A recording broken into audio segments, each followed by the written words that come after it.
Este video es el número 341 de la serie Mitos y Verdades de este canal, en donde he tratado de difundir experiencias y conocimientos sobre temas de interés general. Para que se logre la mayor difusión, apreciaríamos el apoyo de la videoaudiencia, activando la campanita de la suscripción y la manito del me gusta.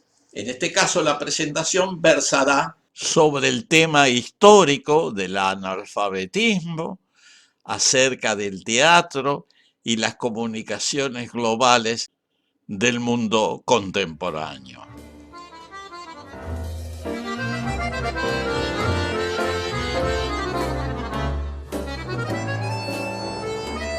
En los tiempos antiguos, en lo que se llama la época clásica, no se requería que la población en general supiera leer o escribir. En Europa y en el Medio Oriente, la escritura o lectura estaba limitada a las autoridades, los cobradores de impuestos, los administradores de los bienes del Estado, los sacerdotes y unos pocos comerciantes destacados. Ello implicaba que, en general, en tiempos antiguos, lo que habitualmente se llama sociedades clásicas, solo eran alfabetos el 2 o 3% de la población. Eran sociedades con un analfabetismo superior al 95%. En algunas sociedades más organizadas, como Atenas o Roma, en sus respectivos apogeos, esa cifra pudo subir al 15 o 20% en los ambientes urbanos. En ese periodo, tanto en Roma como en Atenas, como en otras sociedades clásicas, se desarrolló el teatro como una forma de comunicación con la mayoría de la población que no sabía leer, destacándose las obras de Plauto y Terencio en Roma y de Aristófanes y Esquilo en Atenas. El porcentaje de alfabetismo en esa época era muy elevada. O sea que, de acuerdo a ello, la tasa de alfabetización fue aproximadamente del 5%, o si no más baja. Debemos recordar que tanto los evangelios cristianos como el Corán fueron escritos varias décadas después de la ocurrencia de los eventos descriptos. La Ilíada y la Odisea, supuestas obras de un autor legendario, Homero, fueron memorizadas a través de decenas de generaciones por varios siglos antes de ser escritas. Tanto en Palestina como en Arabia, como en la Grecia micénica, seguramente el analfabetismo fuera superior al 95%, tal vez el 98%. Ello llevaba a que la descripción de los acontecimientos históricos se realizara casi exclusivamente por la vía oral. Las escuelas coránicas islámicas, o sea, las madrasas, se basaban y aún se basan en la memorización del Corán. Esa situación perduró en Europa durante el periodo llamado medieval, donde el saber leer y escribir estaba reservado a sacerdotes, ciertos funcionarios y el sector más afluente de las respectivas élites. No hay que olvidarse que los materiales escritos eran escasos porque requerían su elaboración manual. Muchas instituciones religiosas, como los monasterios, por ejemplo, cumplían la función de copiar manuscritos a mano y por lo tanto su difusión era muy limitada. A ello hay que agregar que en Europa medieval la mayoría de los manuscritos estaban escritos en latín, que era una lengua ignorada por la inmensa mayoría de la población. La situación comenzó a cambiar cuando Johannes Gutenberg, un alemán nacido en Maguncia y establecido en Estrasburgo, inventó un procedimiento para reproducir textos e imágenes, lo que se llama la imprenta, que culminaría con su desarrollo técnico y adopción generalizada a principios del siglo XVI.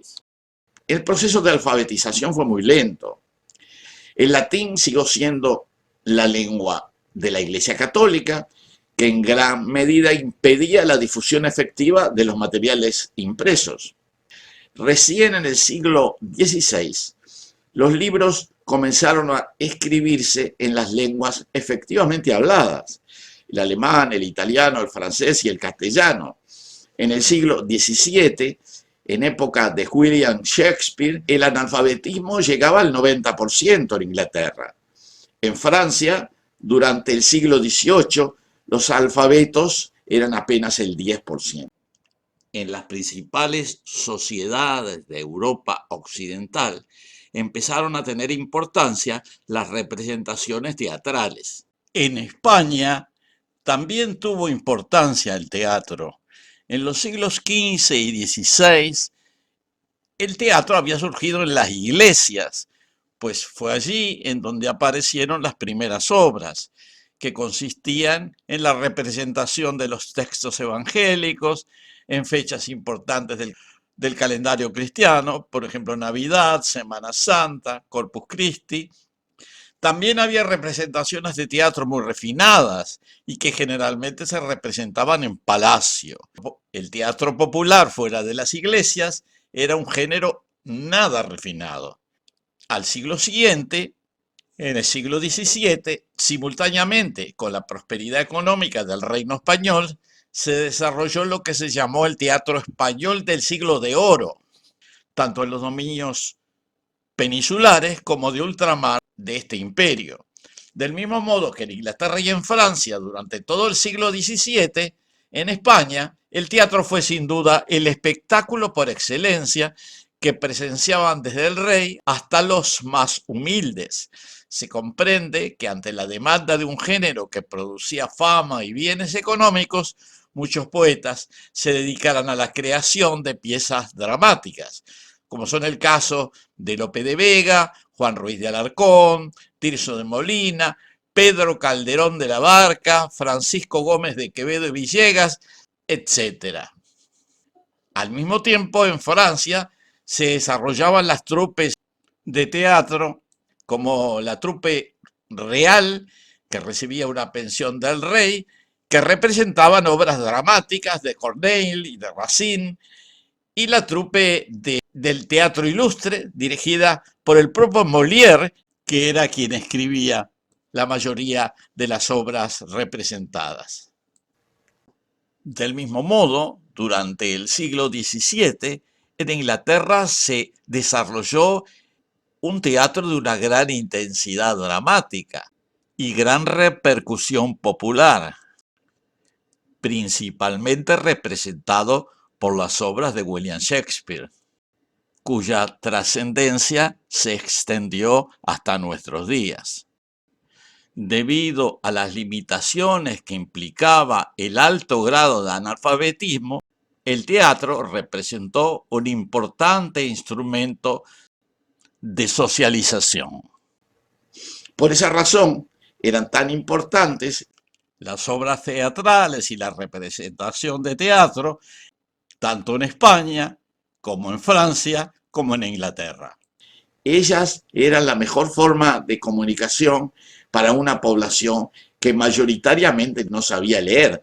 De ahí la importancia de las obras teatrales de Shakespeare, de Lope de Vega, de Calderón de la Barca, de esa época. Era la forma de comunicación que existía para una población mayoritariamente analfabeta. En todos estos periodos, el porcentaje de analfabetismo de las mujeres era aún mayor al de los varones, oscilando entre 95 y 98% en la mayoría de los casos. Esta situación comenzó a cambiar en el siglo XIX, cuando se instaló la sociedad industrial con una alta productividad en la impresión de manuscritos e imágenes.